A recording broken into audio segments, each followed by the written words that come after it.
Hello everyone, I'm Endymion for the Dork at Arms, etc.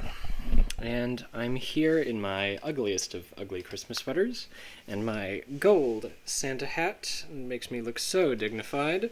And I'm here to do something a little special. I'm going to be reviewing all of the books that I have reviewed over my channel via shorts or what have you, but with a little more depth. Almost all of these are fiction. Only 2 of them are nonfiction. So let's get started. We're gonna start... Oh, by the way, since the internet loves tier lists, I'm gonna throw them on a tier list just to be cringe. Or cool, I don't really know what the popular consensus is, I just think it's kind of fun. We're gonna start with Alan Moore. And we're gonna start from Alan Moore with Watchmen, the complete Watchmen comics. So the subtitle and description for my original copy of this, for my original version, was hauntingly touching in all the right ways and in all the very small ways. It's not nearly as grimdark as the movie. Frankly, I enjoyed this, but there is so much dark. There is so much dark shit. But the ending is so different than what I anticipated because I didn't fully understand the plot. I knew the movie, but I didn't fully understand what was going on outside of what they had changed or whatever. But the ending frickin' threw me through the walls. Spoiler alert. Ozymandias, in the most political sense, in the realpolitik sense, is right. But he is morally wrong. And Dr. Manhattan kind of is ambiguous. He agrees that, yeah, okay, you've given the world a common enemy, and you may have inspired peace, but all of this will end. All of this is fragile. And Ozymandias can't see past that because of his own egotism. And, for being this entity that doesn't really exist in the same sort of time-space experience that humans do, Dr. Manhattan is still very sympathetic, and he's lost a lot of the ability to relate to people, but he still does care to a certain extent. The ending shows that it is that personal connection that he cares for. Maybe not the broad, the humanity, but there's still something human left in him. And that, I think, is very, very touching.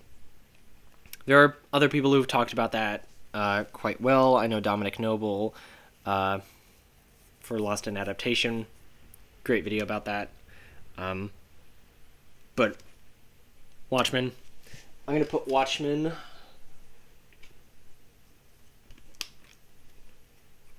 on A tier.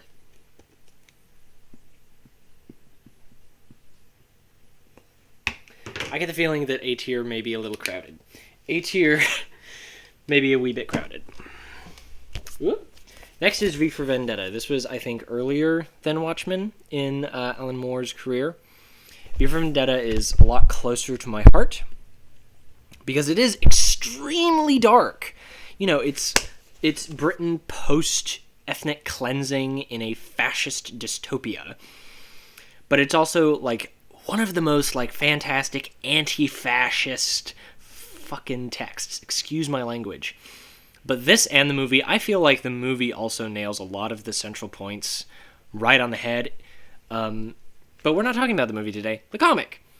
I think the comic is excellent and more poetic, more realistic, and frankly just more impactful. Not that the movie isn't impactful, but it is genuinely just maybe not a fun story at every turn, but it is just genuinely interesting. Given that this was written during and after like the Thatcher and Reagan administrations, to see how this compares now, it's horrifying when dystopian satirists like Alan Moore or can't remember who wrote Brave New World, or 1984 by George Orwell. They're not meant to be like prophesizing anything. They're exaggerating, and they see the writing on the wall to be like, hey, don't go here, and then we fucking went there. V for Vendetta holds a special place in my heart. S tier.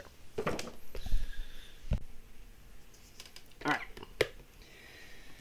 Last but not least, League of Extraordinary Gentlemen.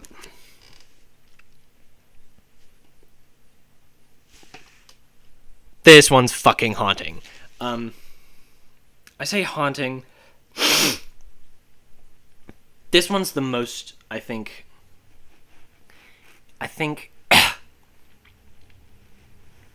it's not the most disturbing, but it's disturbing in a different way. I think the Invisible Man is one of the most disturbing characters I've read. But then again, I also haven't read enough, I don't think. Maybe I'm just not reading too closely once I finish these texts, but you never know.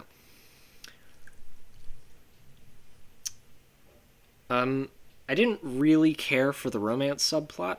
I felt like that was unnecessary. It didn't really add anything other than like a slight exaggeration to like the melancholy at the end. I do think that the ending is very anticlimactic, though. I think there is something to be said about that, and I think I was expecting more. And there is more. There are these, like, sort of newspaper clipping type things that they wrote for it.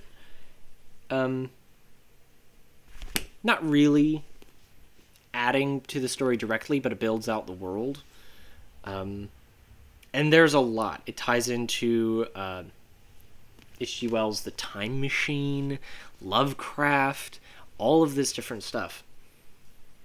But it's simply, I don't think it's as good as Watchmen or as V for Vendetta. That being said, I do still think that this is a decent read. I think it is a worthwhile read for people who like influential comic books and who want gritty comic books. So, League of Extraordinary Gentlemen, B tier. Up next, we are going to move to a different kind of trilogy. Still fairly gritty, K.J. Parker's trilogy that began with 16 Ways to Defend a Walled City. I don't think I gave a proper review of this book. All three of these, 16 Ways to Defend a Walled City, How to Rule an Empire and Get Away with It, and A Practical Guide to Conquering the World, are all based on, like, real history, but placed into a fictional setting. So it is technically fantasy, but it's like a realistic historical fantasy. I got the first one, 16 Ways to Defend a Walled City, because, like, siege tactics, like, medieval studies, that itched the right part of my brain. And then I ended up getting engrossed by, in all three of these, the big tying factor is your protagonist is this asshole of a guy. Just kind of a jerk. Just seems kind of emotionally stunted. But they're all building together based off of this great siege. And again, really fantastic world building that serves the story really well. Even if the protagonist in each one is an asshole, they're still sympathetic. And they're still so clever. They're so cunning. And what I love is that it's also, in each one, undermining a lot of the high fantasy tropes. Who is it who saves the city? It's not the Lord. It's not these great warriors. It's not the emperor. It's not some long-lost descendant. It's a fucking engineer. Or, sorry, microphone. Hopefully it don't break. And then, who is it who ultimately saves the people from the continuation of the siege, and, like, gets people to escape? Spoiler alert. Again, it's not, like, divine intervention. It's not a wizard. It's not, an underdog who inexplicably becomes more competent than, you know, the love interest. It's an actor. It's an actor. And who is it who ultimately finds a way to continue their culture, but also manages to dupe multiple kingdoms into effectively forming this unlikely multi-ethnic truce? Spoiler alert. Again, it's not like a chosen one. It's a linguist. It's a diplomat. And the great thing about all of those is that the skills that they have in their careers all point to the practical application of how they saved them. You know, what does a diplomat do? They know language and they know culture. They know history. So, of course, they're going to use that to their advantage to speak diplomatically, to essentially manipulate people. But to exercise realpolitik in a very fascinating, ultimately self-serving way, but still also with selfless impact. And that's a theme running through, is a selfish, like, the tension between selfless effect and selfish desire. You know, where do those end and where do those begin, even though they're intertwined in the same person and in the same actions? But, you know, but the skills of the actor is able to win people's hearts. That's what actors do, you know? What does the engineer do? The engineer obviously knows how to frickin' do a siege, knows how to build and rebuild and break. I recommend these to anyone who wants to know what good world building looks like. And I also binged a lot of this, so a lot of fun. Ultimately, I think these are not for everybody. Again, asshole protagonist. Not necessarily... I'm going to compare these to Circe in a few seconds, because that's one of the other books I read. But, to rank these, I'm ranking them as A tier, as a collective trilogy, and a Great Siege trilogy. I don't think that's officially on the cover, but, you know, that's the best term I can think of right now. But let's go and compare this to Circe. Classic Greek mythology, so immediately wins my heart, but through a very powerful and evocative feminist lens. Through the lens of a character that is effectively just a footnote in other characters' stories. And what a frickin' story that this becomes. I would say Odysseus becomes one of the most disturbing villains, up there with the Invisible Man, or at least the Alan Moore's Invisible Man. This book shook me in several ways. I would compare this and the Barbie movie to each other for shaking me up and making me reevaluate, like, whatever feminist theory I hold, and then examining my actual practices and see where are the disconnects. One of the big things is it just cements and reaffirms that anyone is capable of evil, anyone is capable of getting this divine potential, but not everybody is going to be able to get it in the same way. Circe effectively is the powerless underdog in her family as a daughter of Helios, and is abandoned, and the gods are fucking heartless. This, I think, Ovid would love this book. Ovid would love this book. Fucking Madeline Miller. Ovid would love you. Like, this is the most the gods are assholes. Because they are. They're so distant, and they're so amoral. They are so much about their own desires and their own images and their own stories, even against each other's. Like, it's a take on Greek mythology that I completely understand, but I was nevertheless very moved by. So yeah, Circe by Madeline Miller gets to S tier. All right. Next up, we are just plowing through these. I thought this was going to be like a full 30-minute video. It might end up being a 30-minute video. We're going to stay on the feminist train. We're going to go to Iron Widow. I'm going to be really honest. Iron Widow is also comparable to Barbie. I'm going to make a quick Venn diagram to show you what I'm talking about. All right, that's my Venn diagram. I'm not saying this to offend anyone, and I'm certainly not saying that this is a loss necessarily to Jiran. I'm going to butcher the name. Jiran J. Zhao. I'm sorry, I don't speak Mandarin. It's really shitty. I should learn at least how to pronounce their name. But Iron Widow feels like baby's first feminism in the same sense that Barbie does. But it's genuinely just brutal. It is Alan Moore feminism, fantasy, romance, action. The author, they've described it as like a historical drama plus Pacific Rim. And I'm not gonna lie, that doesn't do it justice. I really enjoyed this book. It kind of beat me over the head with how angry and how tortured the protagonist was. But I mean, that's a lot of what I'm reading is just.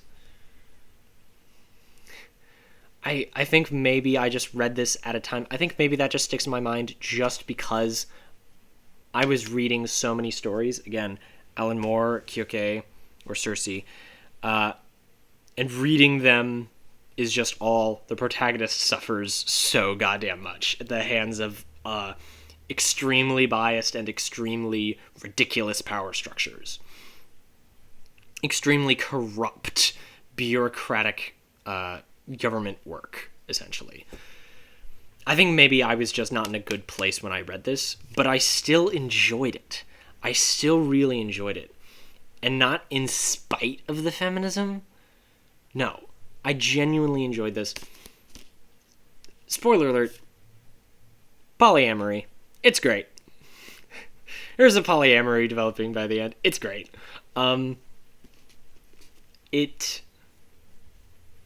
In making references also to classic Chinese literature and mythology, I think this has been planting the seeds for me to start investigating those and reading those more and more intently, with more intent and more intensely. It's a blind spot in my own religious studies stuff, and I'm grateful for this story. And I can't wait to see how this story unfolds. How, the rest of the series unfolds. I really hope, the publisher pays Jiran J. Zhao their actual dues and pays them what they are due and doesn't screw them over. I will wait as long as it takes for this to finish, for this series to finish. Same thing for the Numina, Lindsay Ellis's Numina series. I'm going to pre-order that as soon as I can. But yeah, Iron Widow. A tier for Iron Widow.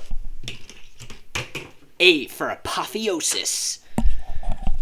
Alright, we're going to tone it down and go into some high fantasy with Legends and Lattes. Fuck me, this was such a fun read. This was so much fun. Legit, all of these, strangely... Actually, let's break this down for a second. We're going to pause for just a second. Explicit romance with both the creepy government appointed barbarian and the childhood best friend.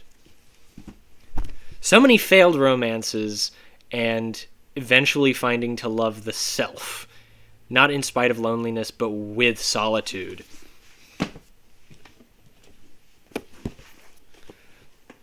Old man and poor Ms. Harker. Or, I can't remember what her maiden name is. Mina Harker. Hints of romance, again, between V and... I also can't remember her name. I'm fucking it up.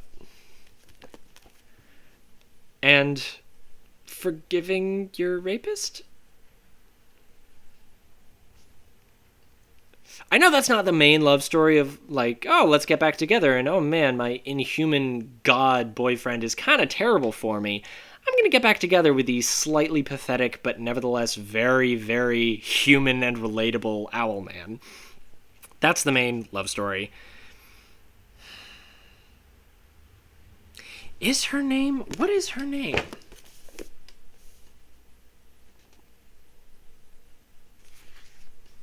What is her actual name? If I remember correctly.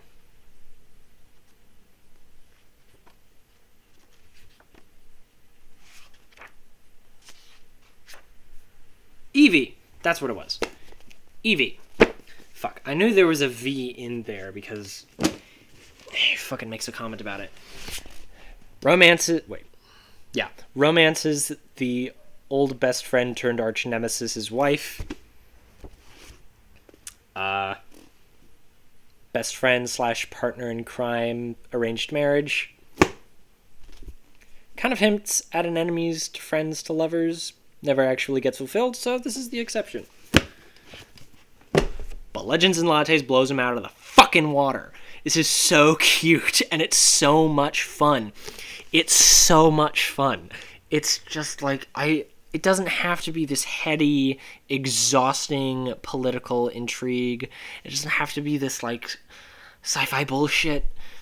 It doesn't have to fuck with my brain. I'm really thinking about the next one that I'm going to talk about when I say that, by the way. The last of our fiction section. Legit, Legends and Lattes is just so much fun. It's beautiful, it's fun, it's sapphic, and it plays with D&D stuff that is just so much fun. Again, I really enjoyed it. Yeah, Legends and wait. Yeah, Legends and Lattes gets S tier. In terms of actual writing quality, maybe it's closer to B tier, but I'm not an editor, and I'm not a professional writer. I'm not going to make that call. I enjoyed it. The Martian. I don't do well with numbers, and this book was full of numbers. It was also hilarious. It was genuinely interesting to see how everything would fail incrementally, and then Mark Watney had to overcome them. Like ingenuity and survival and coming together, all of these things that people have already said.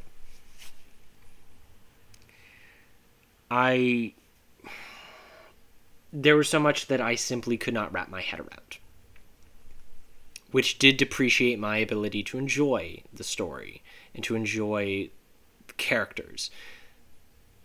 It was easier having watched the movie before I read the book so that I could, like, assign, like Sean Bean's face and like the crewmates' faces to the actual names. It was, again, genuinely fun and very dramatic. I completely understand why this is a #1 New York Times bestseller.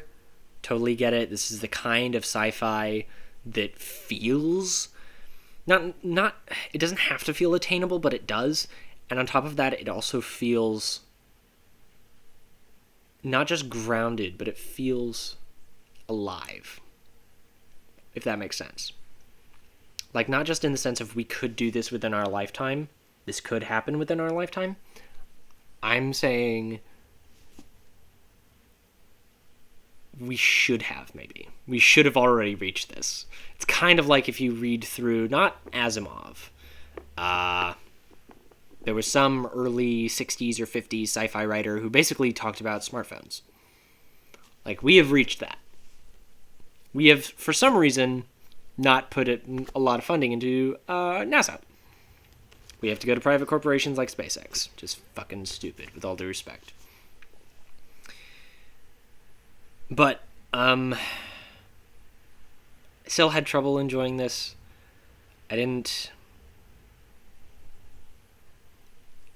Again, you gotta be in the right headspace to enjoy certain stories. This one, just not necessarily my cup of tea, even though I know this is objectively good writing. So that gives it a boost. The Martian. The Martian, B tier. And now we move on into our nonfiction pair. We're jumping back into the feminist train with Biography of Joan of Arc by Katherine Harrison. It took me years to finish this book because of how anti-Catholic it is. I am sympathetic towards Catholics, even though I am not sympathetic towards the Catholic Church, if that makes sense. Because I disagree with many dogmas of the Church, but I have family members who are Catholic. And at the same time, this was genuinely, there were a lot of times it was just completely condescending. That being said, the only real actual flaw that I can point to and say that this is invalid, this is like, there's no reason to include this is misinformed and counterproductive, was talking about the witch hunts. Talking about Joan of Arc as the foundation of the witch hunts, arguable, but I still disagree with as a beginner student of history, as a burgeoning scholar. But more importantly, talking about millions dead in the witch hunts. No, shut the fuck up. The best estimates for the witch hunts, what is supported by archaeological and ecological evidence, what people are actually able to produce in the medieval and Renaissance and Enlightenment periods in terms of food, and therefore population, do not present millions. Tens of thousands, probably. But also, Joan of Arc being burned at the stake is an exception to the rule, not the rule itself. Most witches, it is my understanding that most witches were not burned at the stake. That was a highly unusual practice. Most of them were hanged. However, outside of that balderdash, I think this is a very well-researched biography. I think it can be quite dry at times, but I think that is also just a linguistic thing because I do not have any appreciation for the French language. I don't care for French names. It got a wee bit confusing halfway through. That's just a me problem. But nevertheless, I enjoyed this. I think it is worthwhile, especially because it does make some genuinely good points about the person of Joan of Arc. And realistically, disregarding the miracles, the person and the psyche of Joan of Arc are fascinating to discuss and think about. And this video is going to turn into a 30 minutes. I'm just now realizing that. So Joan of Arc, biography by Katherine Harrison. Somewhere in between B tier and C tier. Okay, so the last book that I read, I will admit I have not read in its entirety. Because I have been very busy, and it is very hard to go through Filippo Vadi. That's what this is Filippo Vadi's fencing text. I cannot begin to describe to you how much fun it is to compare Vadi with Fiore, with Meyer, with even Vigiani, and who's the other one? Marozzo. That being said, my read-through has been preliminary. I do not like some of the theory that Vadi presents. I do not necessarily agree with the interpretive introductory gloss that these particular writers and translators put forward. I am going to also go through Tom Leone's translation of Filippo Vadi. I'm sort of already going through that a little bit.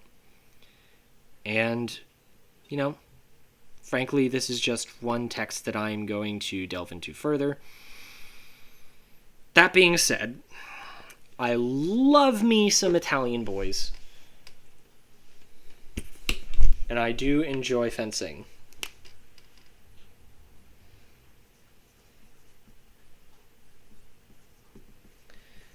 But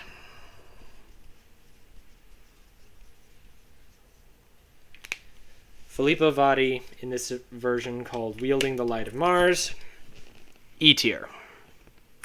I'm sorry. I like Meyer better. Meyer's way more systematic and specific. So, we didn't have anybody in F tier. Congrats.